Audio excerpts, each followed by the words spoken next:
Welcome students. आज अपन संबंध और फलन में जो आगे आपकी स्थिति है पढ़ने वाली वो है फलनों का संयोजन यानी कंपोजिशन ऑफ फंक्शंस या संयुक्त फलन भी कहते हैं इसको। सबसे पहले अपन संयुक्त फलन की परिभाषा या संयोजन जो फलनों का होता है वो क्या होता है, किस प्रकार से होता है, उसके बारे में उसकी परिभाषा पढ़ेंगे। देखिए परिभाषा मैं यहाँ पर लिख रहा हूँ इसकी।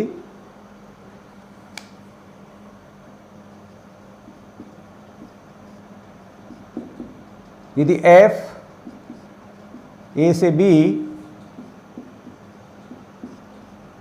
तथा g b से c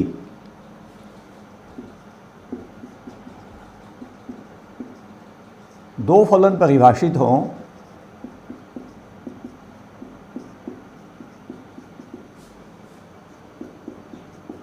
तो a और b का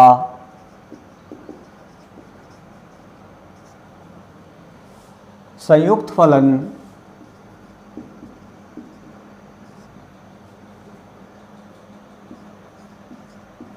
GOF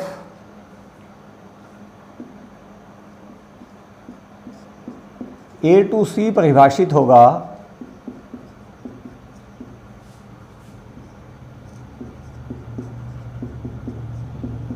तथा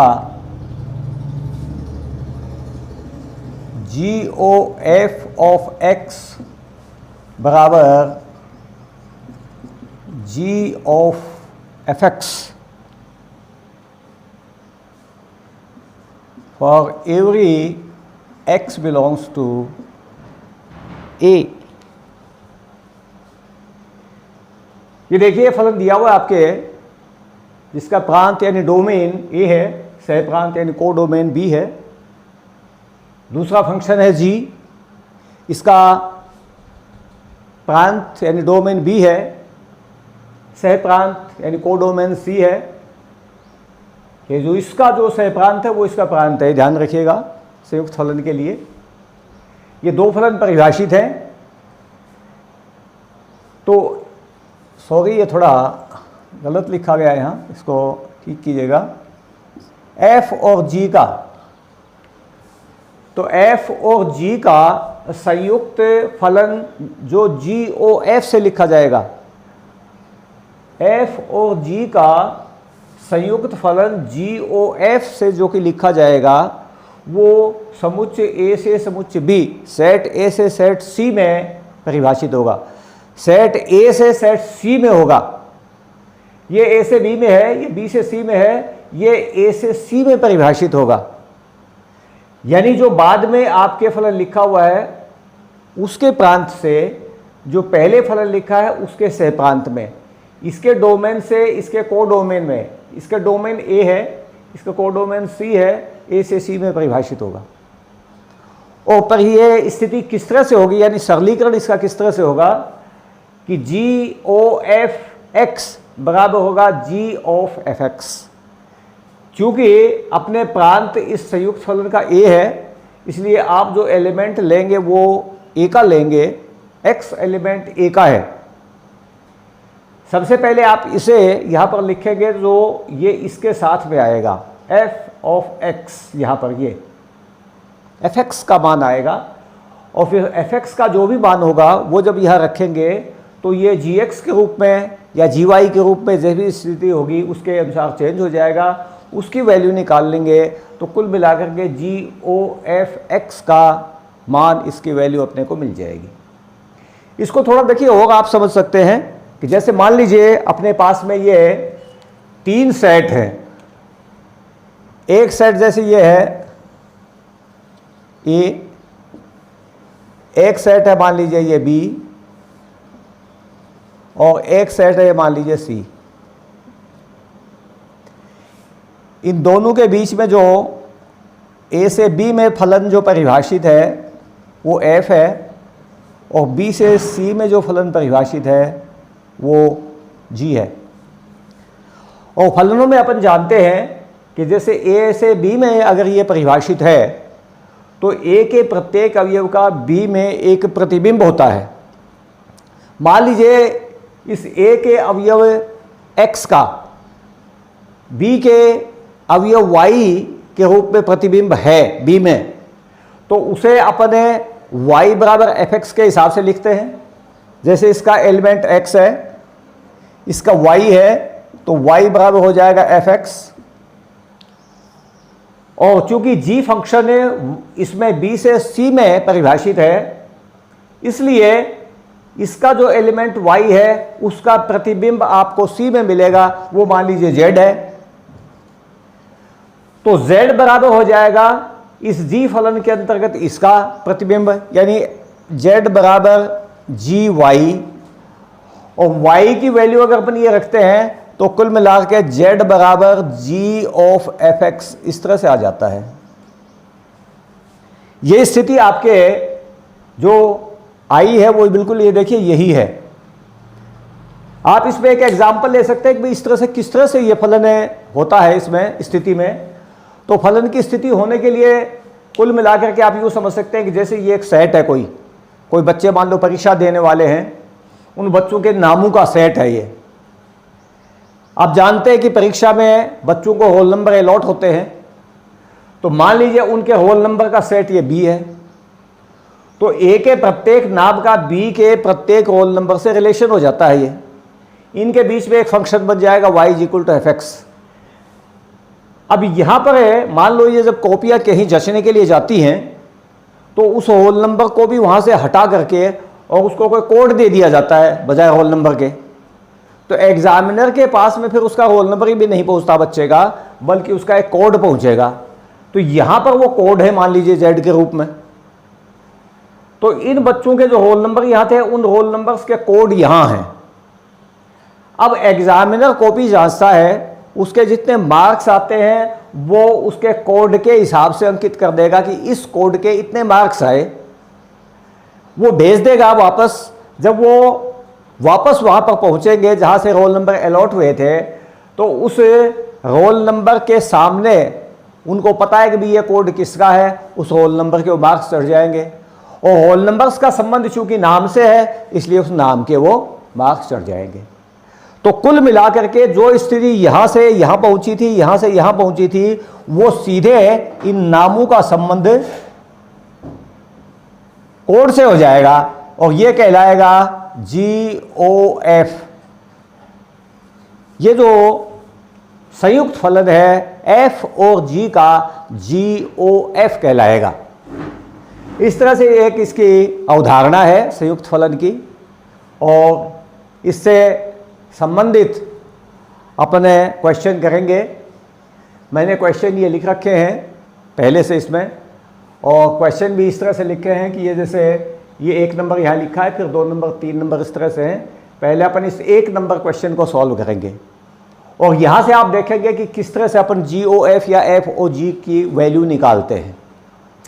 आप इसको उतार सकते हैं, इस परिभाषा को, इसको उतार लीजिए और इसके बाद में अपन ये क्वेश्चन करना स्टार्ट करते हैं। सबसे पहला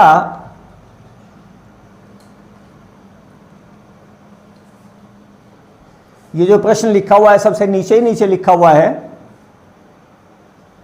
इस क्वेश्चन को सॉल्व करेंगे अपन। यानी ये क्वेश्चन नंबर 1, इसमें आपके दिया हुआ है FR2R तथा GR2R। यानी वैसे इन दोनों ही फलनों में f फंक्शन का और g फंक्शन का दोनों का ही प्रांत और सह प्रांत एक से ही है। ये एक से हो सकते हैं या अलग अलग हो सकते हैं, लेकिन इतना निश्चित होगा कि इसका जो सह प्रांत होगा वो इसका प्रांत बनेगा। फिर ये परिभाषित किस तरह से वो स्थिति दे रखी है आपके fx बराबर cos x के रूप में परिभाषित दे रखा है, और gx जो है वो 3x² के रूप में परिभाषित दे रखा है। आपको मान जो निकालना है वो GOF और FOG दोनों का ज्ञात करना है। तो सबसे पहले आप GOF लेंगे, GOF, और इसको पहले तो ये दिखाएंगे कि ये कहां से कहां परिभाषित होगा। इसके प्रांत इसकी डोमेन से इसके सह प्रांत यानी इसकी को डोमेन में होगा। वैसे दोनों ये इक्वली है, इसलिए आप R2R सीधे लिख देंगे। R2R परिभाषित होगा तथा GOFX बराबर, क्योंकि ये अपन R जो है इसका एलिमेंट लेंगे, X के रूप में एलिमेंट्स हैं, ये बराबर होगा GOFX। आपकी डेफिनेशन के हिसाब से ही है, जो अपन ने परिभाषा लिखी थी संयुक्त फलन की, बिल्कुल वही है। GOF ऑफ x बराबर हो G ऑफ fx। सॉल्व करने के लिए सबसे पहले इस fx की वैल्यू रखेंगे आप, ये दे रखी है cos x, यहां पर cos x रख देंगे, ये हो जाएगा G cos x। और अब आप G cos x की वैल्यू निकालेंगे तो इसके लिए आप Gx की हेल्प लेंगे। देखिए इसमें कहां अंतर पड़ गया, ये x के स्थान पे cos x आ गया, तो दाईं तरफ भी x के स्थान पे cos x कर दो, यानी कुल मिलाकर हो जाएगा 3 × cos x होल स्क्वायर, यानी 3 cos स्क्वायर x। ये GOFX इसकी वैल्यू आ जाएगी, f और g का संयुक्त फलन GOF आ जाएगा। और इसी तरह से आप इसको ज्ञात कर सकते हो, FOG।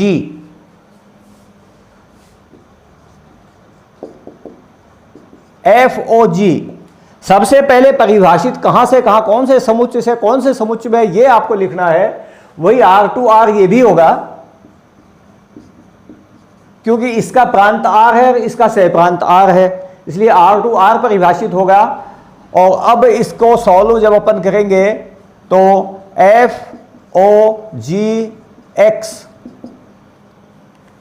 FOGX, तो सबसे पहले x इसके साथ आएगा, f ऑफ gx। वैल्यू सबसे पहले कौन सी रखनी है अपने को, gx की।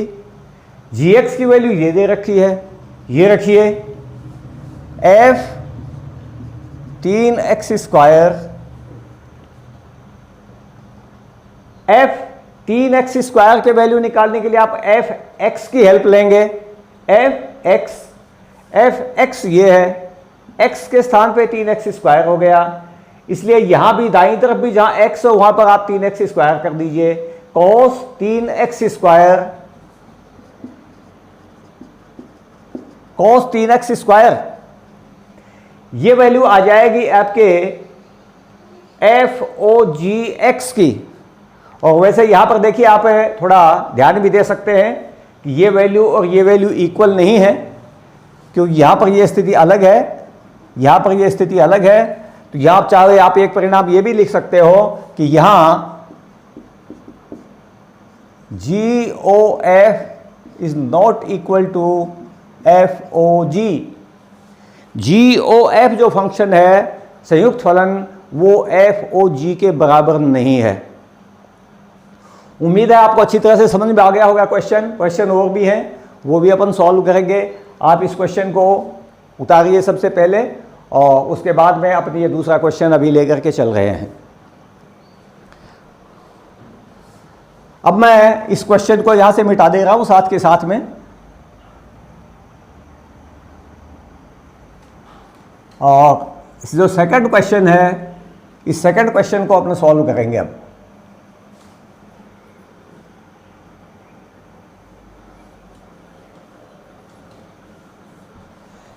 सेकंड क्वेश्चन देखिए क्या है आपको 3 फंक्शन दिए हुए हैं। एक f फंक्शन है जो कि n से n में परिभाषित है, यानी नेचुरल नंबर्स से नेचुरल नंबर्स के सेट में, प्राकृत संख्याओं के समुच्चय से प्राकृत संख्याओं के समुच्चय में। दूसरा फंक्शन भी n to n ही है, यानी ये भी उसी तरह से परिभाषित है। तीसरा जो फंक्शन है वो n to r डिफाइंड है, ये यानी नेचुरल नंबर्स के सेट से रियल नंबर्स के सेट में डिफाइंड है। यहाँ ये डोमेन को डोमेन दोनों इक्वल है, दोनों के दोनों n है, यहाँ भी इक्वल है n। यहाँ थोड़ा डिफर है, यह डोमेन है प्राकृतिक संख्याओं का समुच्चय और को डोमेन है रियल नंबर्स का सेट। और ये इनकी स्थिति है कि fx की वैल्यू किस तरह से है, gy की वैल्यू किस तरह से है और hz की वैल्यू किस तरह से है। ये स्थिति दे रखी है कुल मिलाकर के। अपने को इसमें ये रिजल्ट सिद्ध करना है। जो रिजल्ट सिद्ध करना है उसके हिसाब से अपन बायां पक्ष और दायां पक्ष दोनों लेंगे और दोनों लेकर के अपन ये देखेंगे कि ये बराबर आते हैं या नहीं आते हैं। ये तीन फलनों का संयुक्त फलन है। जो संयोजन है फलनों का, कंपोजिशन ऑफ फंक्शंस, वो 2 की बजाय 3 का है यहाँ पर। तो इसको अपन सॉल्व करेंगे। इसके लिए सबसे पहले आप इसके ये जो लेफ्ट हैंड साइड है इसको लेके चलेंगे।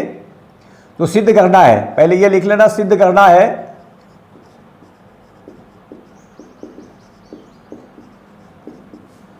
HOGOF, यहां पर ब्रैकेट है HOGOF। वैसे ये लिखने के हिसाब से आप इतना तो जानते होंगे कि ये कौन सा नियम है। 3 एलिमेंट्स में एक बार लास्ट 2 पे ब्रैकेट, एक बार पहले 2 पे ब्रैकेट, ये आपके साचर्यता वाला नियम है। ये एसोसिएटिव प्रॉपर्टी, आपको एसोसिएटिव प्रॉपर्टी जो है वो यहां पर प्रूव करनी है कि ये सही है। सबसे पहले लेफ्ट हैंड साइड लीजिए। लेफ्ट हैंड साइड बराबर है HOGOF, ये स्थिति। यहां पर जो स्थिति है सबसे पहले आप इसको देखेंगे क्योंकि ब्रैकेट यहां पर है, लास्ट से ही अपन चलेंगे। और जहां पर ये O है वहां पर है, जैसे कि आप जानते हैं अपन संयुक्त फलन निकालते हैं तो GOF जैसे लिखते हैं, तो G के बाद में फिर ब्रैकेट लगाते हैं, तो फिर आगे FX लिखते हैं। तो वही स्थिति यहां पर है आपके। यहां सबसे पहले आप एक ब्रैकेट ये लगाओगे, एक इसका ब्रैकेट अलग लगाओगे। यानी इसके लिए एलिमेंट आपको लेना पड़ेगा x का, या x ले लो क्योंकि f के साथ में आपको जो डिफाइंड करके दे रखा है फंक्शन वो fx के रूप में है, इसलिए f के साथ में सबसे पहले आप x लोगे एलिमेंट, और ये बराबर हो जाएगा h, एक बड़ा ब्रैकेट लगा लेना, और GOF, ये G ऑफ fx, इस तरह से हो जाएगा। एक ब्रैकेट अपने इस O के नाम का लगा लिया और ये जैसे लगाते हैं वैसे लगा लिया, G ऑफ fx। fx की वैल्यू आपको दे रखी है, ये रख दो HG2x, कारण आपके fx जो है वो इज इक्वल टू है 2x, तो आपने fx की जगह 2x रख दिया। अब ये G2x इसको सॉल्व करोगे सबसे पहले। G2x के लिए आप GY ये स्थिति लोगे, यहां पर GY, y की जगह 2x आ गया। अपन इनकी तुलना ही कर लेंगे, कोई ज़्यादा अंतर इसमें अपने को नहीं मिलेगा, मतलब सिर्फ इस एलिमेंट का अंतर मिलेगा। g की जगह देखिए g है, इस y की जगह 2x आ गया तो दाईं तरफ भी y की जगह 2x कर दो। 3 इंटू y की जगह 2x करना है आपको, और +4 है आगे। केवल अपन ने y की जगह 2x कर दिया है और कहीं चेंज नहीं किया। 3 की जगह 3 है, y की जगह 2x कर दिया, आगे प्लस है, प्लस आ गया, 4 है, 4 आ गया। इसको थोड़ा सॉल्व करके लिख देंगे। 6x + 4, इसके पहले h है,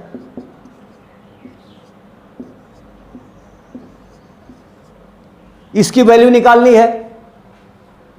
सबसे पहले आपने g ऑफ fx में fx की वैल्यू रखी, फिर gy की हेल्प लेकर के y की जगह 2x रख के निकाला। अब h ऑफ दिस हो गया, h ऑफ 6x + 4, इसकी वैल्यू निकालने के लिए आपको यह हेल्प लेनी पड़ेगी। इससे आप इसके कंपेयर करेंगे। h के देखिए h है, z की जगह 6x + 4 आ गया, तो यहाँ राइट हैंड साइड में भी z की जगह 6x + 4 कर दोगे, कुल मिलाकर के आ जाएगा h sin z है तो हो जाएगा sin 6x + 4, ये वैल्यू आ जाएगी। जो लेफ्ट हैंड साइड थी उसकी वैल्यू लास्ट में आ गई sin 6x + 4। अब इसकी राइट हैंड साइड लेंगे।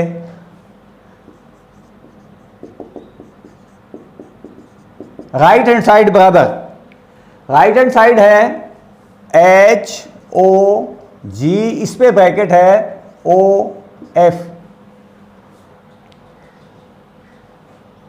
यहां अलग ब्रैकेट है और ये O यहां अपन अलग लगाएंगे ब्रैकेट, और फिर ये F। देखिए इसको x के लिए ही लेंगे आप, क्योंकि लास्ट में अपनी स्थिति यही है x, और इसको जब सॉल्व करोगे तो h आगे ब्रैकेट, h आगे bracket g of fx, g of fx। आगे मान आपको वैसे के वैसे रखते हुए चलना है, यानी बराबर h g ऑफ fx यानी g ऑफ 2x, और बराबर ये g2x की वैल्यू जैसे यहाँ पर रखोगे आप, जैसे पहले आई थी वैसे ही अपनी आ जाएगी 3 × 2x + 4, यानी बराबर h × 6x + 2x + 4, ये ब्रैकेट यहाँ लगेगा 6x + 4,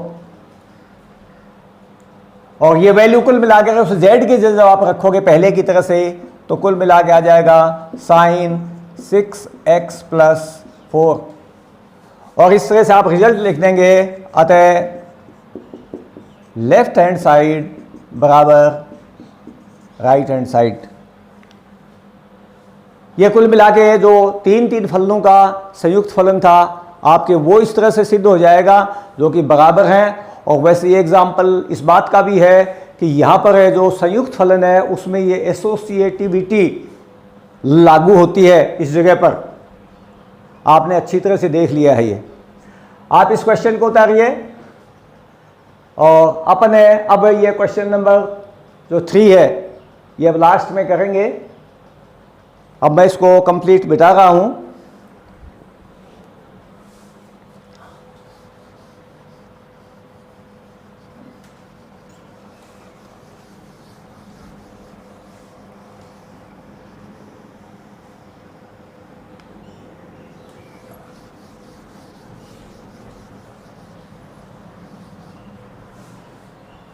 इस क्वेश्चन पे आ जाइए। आपके fx फलन परिभाषित करके दे रखा है 3x + 4/5x - 7 से, और ये r से r - 7/5 से r - 3/5 इसमें डिफाइंड है। इसका मतलब ये है कि इस फंक्शन का जो डोमेन है, प्रांत है, वो वास्तविक संख्याओं का समुच्चय है, लेकिन उन वास्तविक संख्याओं में से 7/5 7/5 सम्मिलित नहीं है। 7/5 को छोड़ करके जितने भी रियल नंबर्स हैं वो सब हैं इसमें डोमेन में। को डोमेन में भी सभी रियल नंबर्स हैं, केवल एक 3/5 को छोड़ करके। इसको छोड़ दो, बाकी जितने भी आपके रियल नंबर्स हैं वो सब को डोमेन में है। इसी प्रकार से जो g फंक्शन है वो 7x + 4/5x - 3 से इससे डिफाइंड है ये, और यहाँ पर इसका जो डोमेन है प्रांत, वो भी रियल नंबर्स का सेट है, लेकिन उस रियल नंबर्स के सेट में 3/5 नहीं है। और यहाँ पर ये आपके जो को डोमेन है इसमें रियल नंबर्स में से 7/5 सम्मिलित नहीं है। ये स्थिति दे रखी है, और आपको सिद्ध ये करना है कि FOG बराबर IA। FOG यानी ये आपके संयुक्त फलन है जो कि आपको IA के मतलब होता है कि A में तत्समक फलन, identity function in identity function in A में जो आइडेंटिटी फंक्शन है उसके आपको इक्वल ये लेना है। आप आइडेंटिटी फंक्शन जानते होंगे अच्छी तरह से, आपके 11वीं क्लास में आया हुआ है। बाकी मैं एक बार फिर आपको बता दूं कि आइडेंटिटी फंक्शन वो होता है जो कि प्रांत के सभी अवयव, यानी कोई अवयव छूटे नहीं, प्रत्येक अवयव केवल स्वयं से ही संबंधित हो। खुद का संबंध खुद से ही बनना चाहिए, एक्स का संबंध एक्स से ही बनना चाहिए, बाकी और किसी से नहीं बने, वाई का वाई से, जेड का जेड से, इस तरह से। तो वो जो है फंक्शन आपके आइडेंटिटी फंक्शन या तत्समक फलन कहलाएगा। तो आई ए जो है वो ए में तत्समक फलन है। इसी तरह से जी ओ एफ को आपको आई भी प्रूव करना है, ये बी में तत्समक फलन या बी में आइडेंटिटी फंक्शन है। आई ए बराबर एक्स, यानी आपको ये दोबारा इसको देखिएगा कि एफ ओ जी एक्स बराबर एक्स प्रूव करना पड़ेगा।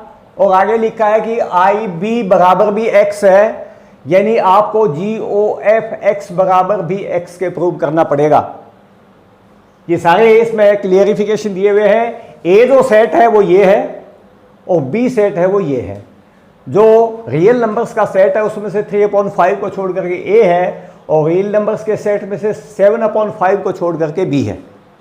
ये परिभाषित स्थिति है। अब इसमें सबसे पहले अपन ये पहला ये फंक्शन लेकर के चलते हैं एफ ओ जी।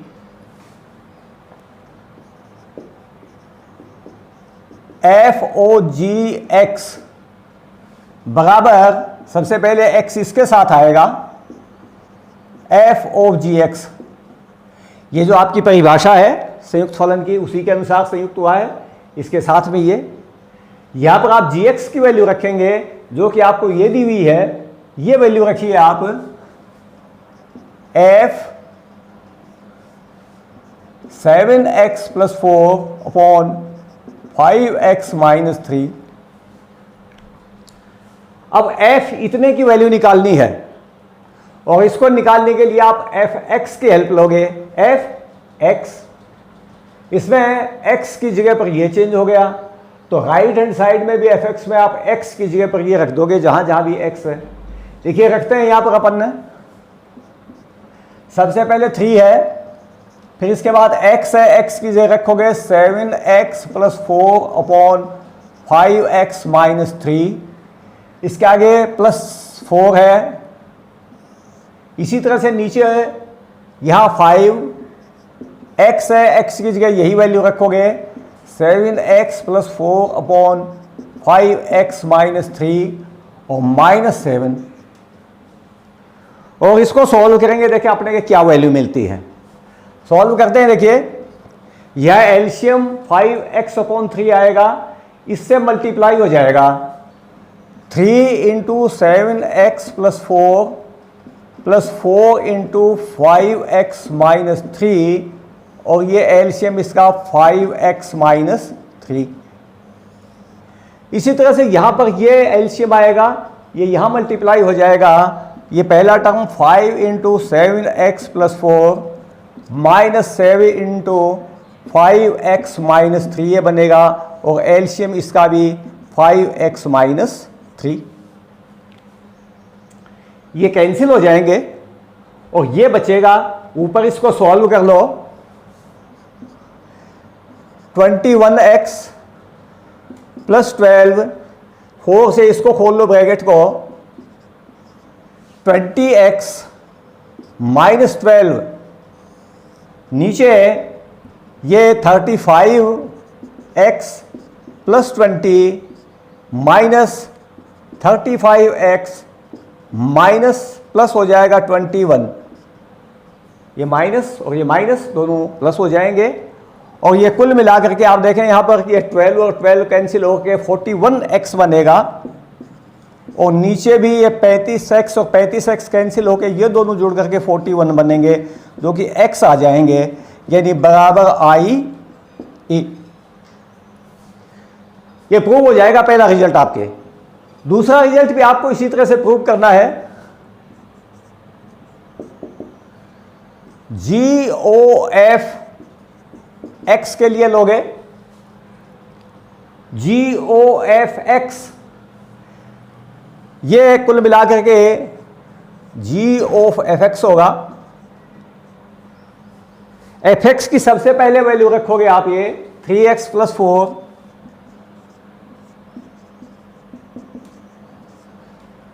5x - 7, और इसकी वैल्यू निकालने के लिए आप इस जी एक्स की हेल्प लोगे। एक्स की जगह पर देखिए ये आ गया, ये रख दो यहाँ राइट हैंड साइड में भी एक्स की जगह।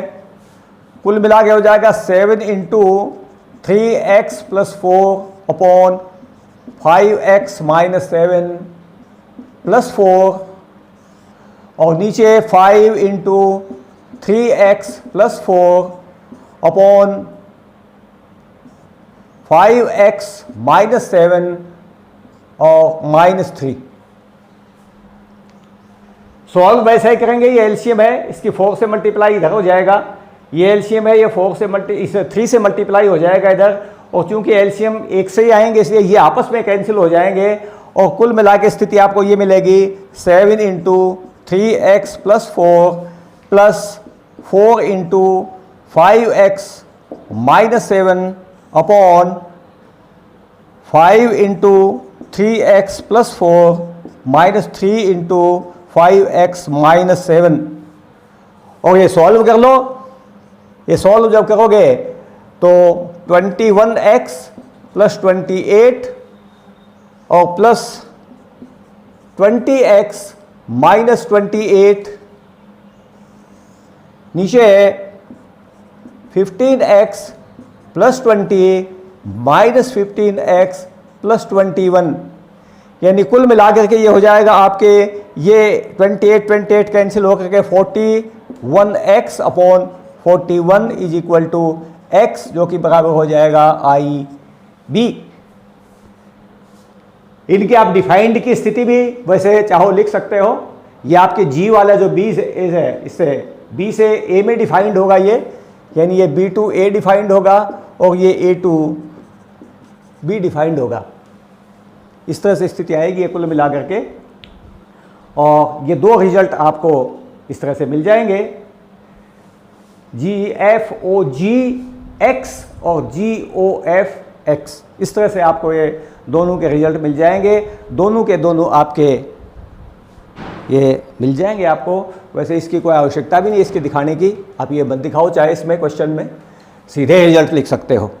यहाँ पर क्वेश्चन को उतार लीजिए और अब मैं इसके बाद में एक परिणाम और लिखूंगा, बाकी ये क्वेश्चन तो बस मैं इतने ही करवाऊंगा आपको। एक परिणाम संयुक्त फलन का जो रिजल्ट है वो आपको वैसे ध्यान भी रखना है, वो जरूर यहाँ पर एक रिजल्ट मैं लिखूंगा कुल मिला करके।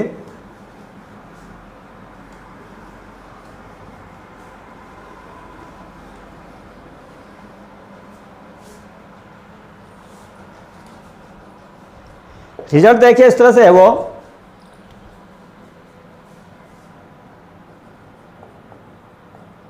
यदि F और G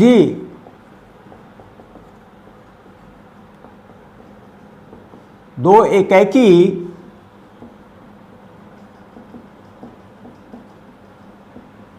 और आच्छादक फलन हो तो उनका संयुक्त फलन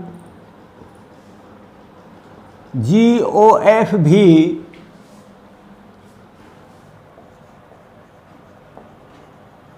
एकेकी और आच्छादक होगा। वैसे ये रिजल्ट आप याद रख लीजिए, मेरे विचार से आपको इसको विशेष सिद्ध करने की तो कोई आवश्यकता है नहीं। आप इस रिजल्ट को ज़रूर ध्यान में रखिए, क्योंकि ये रिजल्ट आपके कहीं भी काम आ सकता है। बाकी फिर भी यदि आप इसको सिद्ध करना चाहते हैं तो ये ज़रूर ध्यान रखिएगा सिद्ध करते समय कि F जो है एकेकी भी है और आच्छादक भी है, इसलिए एकेकी और आच्छादक होने के दोनों गुण F पर लागू होंगे। G भी एकेकी भी है और आच्छादक भी है, इस पर भी दोनों गुण लागू होंगे, यानी इसमें एकेकी का गुण भी और आच्छादक का गुण भी। इन गुणों का प्रयोग आप बीच में करेंगे और तभी आप इसको सिद्ध कर सकते हैं। इस तरह से आप इस परिणाम को प्राप्त कर सकते हैं।